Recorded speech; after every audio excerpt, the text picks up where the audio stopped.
Hey guys, the results are in 100%. Y'all wanted to see how I make my non-toxic at-home body wash, so I'll try to make this quick. The two ingredients I use is this Castile Soap and Fractionated Coconut Oil. A thing about this is a lot of people know this is very drying. It makes your skin feel very dry if you just use it by yourself. So that's why I add the oils to kind of combat that. And the great thing about this is you get multiple uses out of these two bottles. So what I do is I could just use an old recycled bottle and I fill it to about like right here with the Castile soap and the rest of it with oil. You don't have to use fractionated coconut oil. You can use like jojoba or almond oil or any type of oil that you like.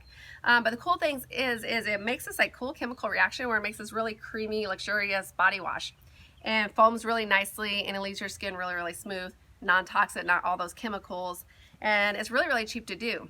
Another thing about this Castile soap is it foams really easy, so you can make like pump hand soap with it. So you can just get like one of those pump hand soap things or like reuse one, add a few tablespoons of this and slowly add in some water because it's going to foam really fast, so go slow.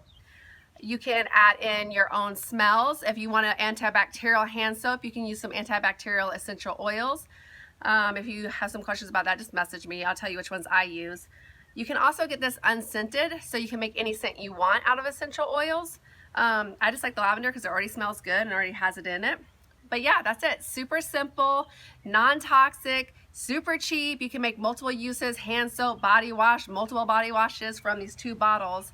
Yeah, so I encourage you to try it. Let me know how it goes.